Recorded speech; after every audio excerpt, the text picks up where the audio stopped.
God sent you to awaken others. There are moments in life when you look around and feel like you don't quite belong. The world keeps spinning, faster, louder, more distracted, but something deep inside you remains still, watching, waiting. You've tried to fit in. You've tried to laugh when others laugh, chase what others chase, pretend that the noise satisfies. But beneath the surface, there is a silence, an echo, that keeps whispering. You were not sent here to conform. You were sent here to awaken. It begins subtly, a stirring, a discomfort with shallow living, a growing dissatisfaction with a life that looks perfect on the outside but feels empty on the inside. You begin to see through the illusions. You notice the pain behind people's smiles, the fear hidden behind their pride, the loneliness veiled by their performances. And somewhere along that path, you begin to ask the bigger questions. Why am I here? What is the point of all this? Why do I feel so different? That difference is not a curse. It is a calling. You are not broken. You are chosen. God did not send you here by accident. You were not born into this generation by coincidence. You carry something ancient inside you, something sacred. You carry the memory of love in a world that has forgotten. You carry truth in a world drowning in noise. You carry light in a world addicted to shadows. And your role, whether you realize it fully or not, is not just to survive, but to awaken others. But here's the thing. Awakening others does not begin with grand speeches or dramatic gestures. It begins with you, with your courage to face the darkness within yourself, with your willingness to walk alone when the world misunderstands you, with your persistence in choosing compassion when it's easier to be cold, with your radical decision to stay open-hearted in a world that tells you to shut down. To awaken others, you must first awaken yourself. This is not an easy path. It will cost you the comfort of conformity. It will test your faith, your endurance, your sense of belonging. You may be rejected by those you were sent to love. You may be attacked by the very people you were sent to uplift. But do not mistake their resistance for failure. Light is always resisted in the beginning. Prophets are rarely welcomed in their hometowns. You are not here to be liked. You are here to be light. And as that light grows within you, it becomes impossible to hide. Your presence alone begins to shift people. Your words, even in silence, carry weight. Your life becomes a mirror that challenges others to see more, to feel more, to remember who they are. This journey is sacred, and if you're listening to this message today, it is no accident. The time has come for you to stop hiding who you are and start walking in the purpose for which you were sent.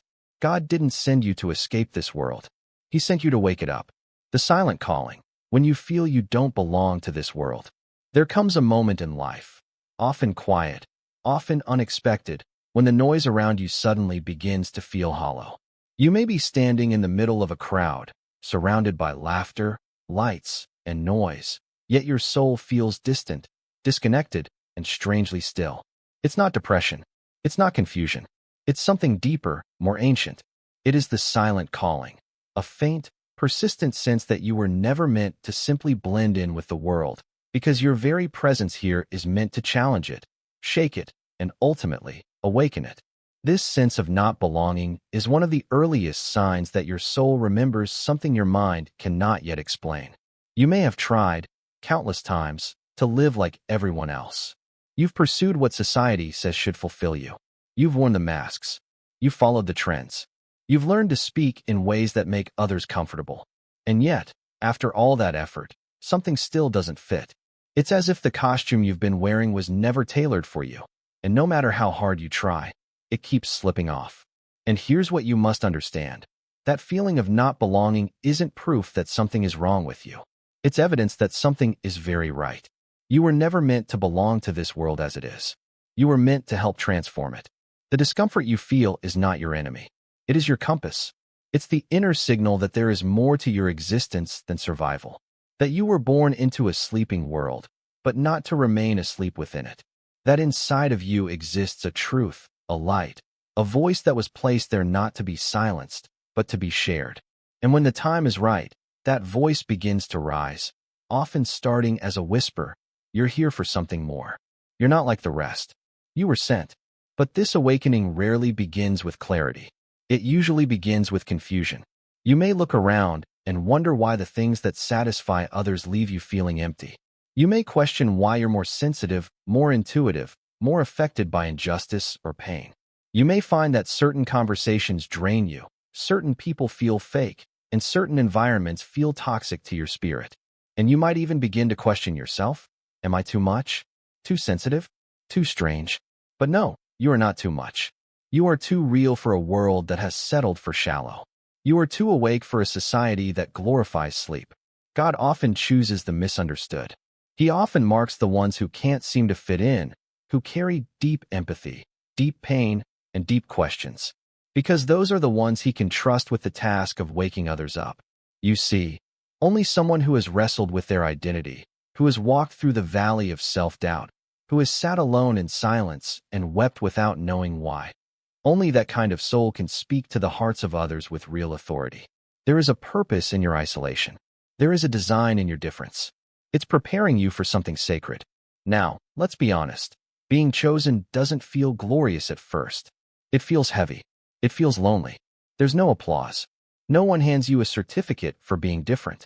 Instead, you often find yourself questioning everything you once believed. Old desires fall away. Old relationships feel distant. Old goals no longer excite you. It's as if you're shedding a skin, one that you thought was yours, but never truly fit. This shedding process is not destruction. It's transformation. God is not breaking you down to ruin you.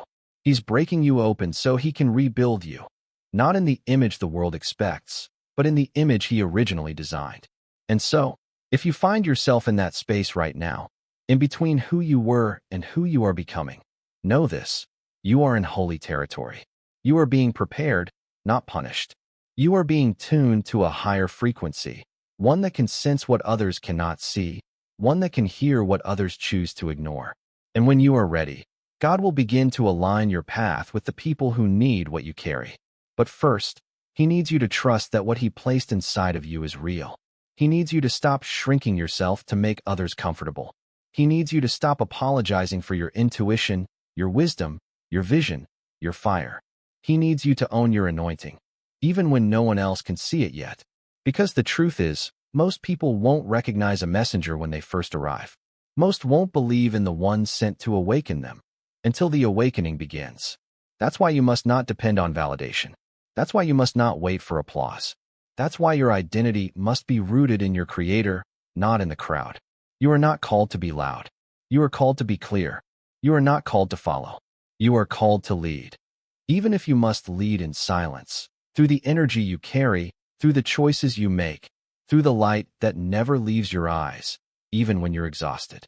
And so, if you've been feeling lost, out of place, or invisible, let me remind you, invisibility is often the first stage of being prepared for visibility. Your isolation is not exile, it is incubation. God hides those he wants to use. He refines them in silence. And when the time comes, he releases them not to echo the world, but to awaken it. You were never meant to blend in. You were sent to stand out, not in arrogance, but in purpose. And when you begin to walk with that awareness, everything changes. You no longer beg for approval. You no longer chase temporary pleasures. You no longer run from your difference. Instead, you begin to honor it. You begin to protect it. And most importantly, you begin to live it. Because your very existence is the message. And the world is waiting, whether it knows it or not, for someone like you to finally answer the call. The pain of awakening, breaking before rising. No one tells you that awakening feels like breaking. In fact, if someone had told you how painful it would be to truly wake up, how much it would cost you, how many nights you would cry alone, how many illusions you'd have to let go of, you might have chosen to stay asleep. That's the great paradox of awakening. It sounds beautiful, poetic, even divine. But when it happens, it feels like loss. It feels like chaos. It feels like death. And in many ways, it is. Because the version of you that was built to survive in a sleeping world cannot walk in the truth of your calling. The mask must fall. The ego must crack. The comforts must burn. And what's left, when all the noise fades, is raw. It's honest. It's terrifying. But it's also sacred. You see, before God uses a person greatly, he often wounds them deeply, not out of cruelty, but out of preparation. Your breaking is not random. It is intentional. It is the undoing of what was never truly you. The identity that was formed by fear. The beliefs passed down by broken people. The dreams shaped by survival, not vision. All of it must collapse, so that what remains is pure, unshakable, and real. This is the valley where many give up. This is where people turn back. Because the pain of transformation is not comfortable. It's not pretty. It's not Instagram-worthy. It's hidden, silent, long, and lonely. Friends begin to drift away. Conversations feel empty. You find yourself withdrawing from the world, not out of bitterness, but because you can no longer pretend. You can no longer laugh at things that aren't funny to your soul. You can no longer participate in what drains your spirit. You begin to crave truth, depth, and meaning in a world that worships distraction, image, and ego. But that craving makes you dangerous. Not to others, but to the systems that depend on your silence. Your very awareness becomes a threat. And yet, this is exactly where your strength is forged. Not on the mountaintop, but in the furnace. In the nights when you question everything. In the tears that no one sees. In the silence where you scream to God and hear nothing in return. But oh, he hears you. He's not absent. He's watching, molding, testing. He's teaching you to walk by faith, not by sight. He's showing you that real power does not come from applause or titles or control, but from surrender. Because true awakening is not about gaining power. It's about losing the need for it. It's not about knowing more. It's about unlearning what never served you. And that unlearning, that shedding of false layers, it hurts. It feels like betrayal. It feels like the ground is crumbling beneath you. But what's actually happening is this. The old is being uprooted so the truth can rise. You must break before you rise. Not because you are weak, but because you are strong enough to carry what others cannot. You're being stripped of what is temporary so that you can be entrusted with what is eternal. This process, this fire, it's not punishment. It's refinement. God does not send you into the wilderness to forget you. He sends you there to remind you of who you are without the noise, the distractions, the masks. He sends you into isolation so that when you reemerge, you carry something real, something unshakable, something no one can take from you. And yes, people may not understand your transformation. They may accuse you of changing. They may say you've lost your edge, or that you're being too serious, too spiritual, too strange. Let them talk. Their discomfort is not your problem. Their confusion is not your burden. You are not changing to please the crowd. You are changing to fulfill a calling. And not everyone was meant to walk with you into this new season. Some people were only assigned to your old self. They were attracted to your wounds, not your wisdom. They could survive in your confusion, but not your clarity. And as painful as it is, you must release them. Let them go, not in hatred, not in resentment, but in peace. Because your elevation requires separation. And here's the truth that sets you free. The people meant for your destiny will recognize your light. They will honor your transformation. They will speak the language of your soul without needing translation. But they cannot find you if you keep hiding in places you've outgrown. They cannot connect with you if you keep shrinking to fit rooms that were never meant to hold your full wingspan. So rise, even if your legs shake. Speak, even if your voice trembles. Walk, even if the path ahead looks dark. Because the moment you begin to honor your awakening is the moment you begin to fulfill your purpose. Remember, Jesus himself was not spared the pain of rejection, betrayal, and loneliness. The greatest teacher, the greatest healer, the greatest light to walk this earth, was mocked, misunderstood, and crucified by the very ones he came to save. If he was not spared the pain of awakening, why would you be? But also remember, that pain was not the end. It was the beginning of resurrection. And the same is true for you. Your breaking is not the end of your story. It's the beginning of your becoming. The pain you feel today will one day become the wisdom you share. The tears you cry in secret will one day become the river that heals others. The fire that almost destroyed you will one day become the flame that lights the path for those still lost in the dark. So don't curse the breaking. Don't resist the fire. Let it shape you. Because from that breaking, you will rise. Not as who you were, but as who you were always meant to be. The recognition of purpose. You were not sent here just to survive. There comes a moment after the breaking, after the wilderness, after the long nights of silence, when something begins to stir inside you. It's quiet at first. It doesn't arrive with thunder or lightning. It arrives with clarity. You wake up one day and realize, I wasn't sent here just to survive this world. I was sent here to shift it. And that is the moment everything begins to change. You see, Most people spend their lives trying not to drown. They go from day to day, checking boxes, doing what's expected, surviving what life throws at them. They wear strength like armor, but inside, they're exhausted. Because deep down, they know this isn't all there is. They feel the hollowness behind the achievements. They feel the weight of a life that looks full but feels empty. But something in you refuses to settle. You've tried to play the game. You've tried to make peace with the system. You've tried to convince yourself that maybe success is enough. Maybe money is enough. Maybe survival is enough. But it never is. And now you know why. Because you weren't created for comfort. You were created for purpose. You weren't designed to merely exist. You were designed to awaken. And now you are beginning to remember.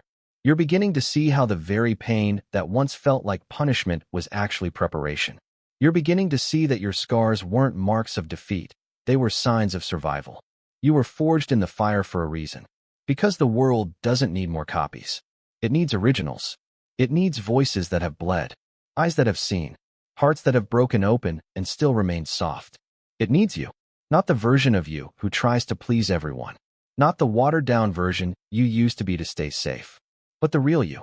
The bold you. The called you.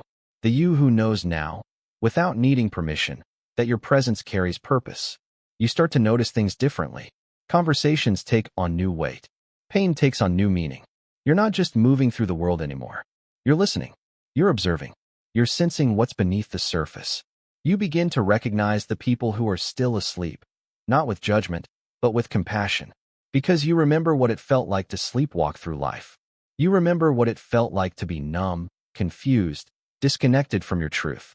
And now, God whispers, it's time. Not just to awaken, but to help awaken others. You weren't sent to fit in. You were sent to shine. You weren't sent to echo the world. You were sent to challenge it. Your existence is not random. Your light is not accidental. Your past is not wasted. Every loss, every delay, every closed door was leading you here. But now comes the shift. The moment you move from healing to helping, from asking why to understanding how. The moment you stop asking, why me, and start declaring, yes, me. Because here's the truth. Your purpose isn't just about you. It's about what moves through you. The wisdom, the energy, the insight that flows through your voice, your actions, your presence. You carry light, and the world is starving for it. You carry truth, and people are suffocating in lies.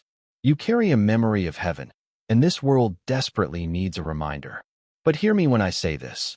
Walking in your purpose does not mean having a title, a platform, or a plan. You don't need a stage to be a messenger.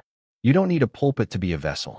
All you need is the willingness to be available, to speak when you feel led, to show up when others don't, to live with integrity, even when no one's watching, to be different in a world that idolizes sameness. Your very being becomes your ministry. Your healing becomes your message. Your life becomes the seed that awakens others, not because you're trying to convince them, but because something in you reminds them of who they are.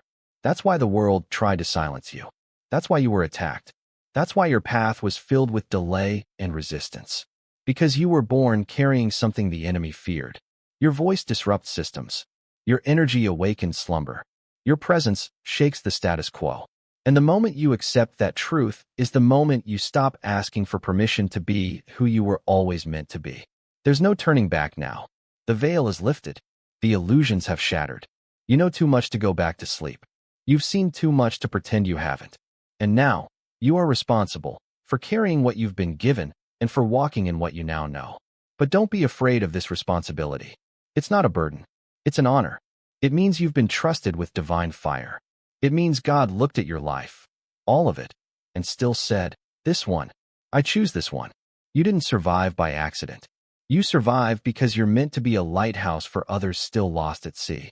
So start walking in that truth, not with arrogance, but with confidence, not with noise, but with power, silent power, steady power, the kind that doesn't need to explain itself because it is itself, the kind that doesn't chase attention, but attracts awakening. Because the truth is, when you walk in purpose, you don't need to prove your worth. You embody it. You become a mirror, and people will see themselves more clearly when they look at you. Some will be drawn. Some will be threatened. Some will love you. Some will leave you. But none will forget you. Because something about you will stir something in them. Something old, something buried, something holy. That is what it means to awaken others. It's not about control. It's not about conversion. It's about remembrance. You remind people of what their souls already know but forgot. So walk in your calling. Live in your truth. Speak when it matters. Heal where you can. And know this: your life is not a random breath in the chaos of the universe. It is a key, a torch, a divine assignment. You were not sent here to survive. You were sent here to set others free. Living as a messenger, becoming the mirror that awakens souls. Now you know. You were sent. You were chosen. Not by mistake, not by chance, and certainly not by the world. You were chosen by something higher, by God Himself, to carry light into places that forgot the sun, to walk into rooms and shift the atmosphere, to speak words that stir dormant spirits, to become the mirror that reflects truth, awakens memory, and reminds others of who they truly are. But what does that actually look like? It's not about becoming louder. It's not about announcing your mission to the world. Living as a messenger is not about title or position. It's about presence. It's about how you move through the world with purpose stitched into your every step. It's about how you treat people when no one's watching. It's about how you choose love over pride, truth over comfort, and integrity over applause. You don't need to convince others that you've been sent. Your life will speak for you. Your energy will do the talking. Your consistency will do the proving. And your love, real, radical, non-performative love, will be the evidence. You become a mirror. Not a mirror that flatters, but one that reveals. And sometimes, people won't like what they see. Because when they look at you, they see the parts of themselves they've buried. They see courage they haven't claimed, purpose they've postponed, freedom they've feared. Your presence becomes a confrontation, and that's not easy for everyone. But remember this: you are not here to make people comfortable. You are here to help them wake up. An awakening is rarely gentle. So expect resistance. Expect moments of rejection. Expect seasons where you're misunderstood. But don't let that silence you. Don't let that discourage you. Jesus was the purest messenger to walk this earth, and even He was rejected, crucified, and doubted by the very people He came to save. If He faced resistance, why should we expect less? Let me tell you something. If everyone is comfortable around your light, you're probably dimming it. So keep shining. Keep walking in the truth that set you free. Because every time you speak from your soul, you send a ripple into someone else's spirit. Every time you tell your story, someone else remembers theirs. Every time you love, even when you have every right to hate, you break a cycle. You disrupt the darkness. You become the awakening. But don't forget, this path also requires humility. Just because you're awakened doesn't mean you're above others. You're not here to judge. You're not here to control. You're not here to fix anyone. You're here to serve. You're here to shine without shame and walk in obedience to the one who sent you. The moment you make it about ego, you disconnect from the source. Stay rooted. Stay grateful. Stay teachable. And take care of yourself. You cannot pour from an empty soul. Being a messenger is heavy work. There are days you'll feel drained, unseen, unheard. But remember, God sees. God hears. And He strengthens those He sends. Every time you rest in Him, He refills you with what the world cannot offer: divine peace. A peace that doesn't depend on outcome or approval. A peace that surpasses understanding. Also know this: awakening isn't just about moments of inspiration. It's about daily discipline. It's about the habits you form, the choices you make when no one is clapping. It's the quiet yes to God when it would be easier to say no. It's the refusal to betray your soul for temporary gain. It's the unseen victories, the silent obedience, the faithfulness when it feels like nothing is moving. This is the life of a messenger. And it's not always glamorous, but it is always sacred. You don't need to save the whole world. You only need to show up where you're called, love who's in front of you, and stay faithful to the voice that called you. If one life awakens because of yours, it was worth it. If one soul remembers who they are because you dared to live in your truth, your purpose is fulfilled. And here's the mystery. Sometimes you won't even know who you touched. You'll never hear the thank you. You'll never know how your words echoed in someone's pain, how your kindness stopped a breakdown, how your courage gave someone the strength to try again. But God knows. He sees it all. And every act of love is recorded in a place far more eternal than human applause. So keep going. Even when you're tired. even when it seems no one understands, even when you feel like a voice crying out in the wilderness. Because you are not alone. Others are rising too. Messengers across the world are waking up, just like you. Lights are being lit in places you'll never see. And one day, we'll look back and realize we were not just individuals fighting in isolation. We were part of a great movement, a divine uprising, a quiet revolution of light bearers who chose to live awake in a world asleep. And when that day comes, and you stand before the one who sent you, you won't need to list your achievements. You won't need to explain your journey. He will look at you with eyes that have seen it all and say, "Well done. You didn't just live. You awakened others. You answered the call. So walk boldly, love deeply, speak truthfully, and live fully, because this world needs your light. It needs your voice. It needs your fire. You were not sent here to hide. You were sent here to awaken. And the time is now.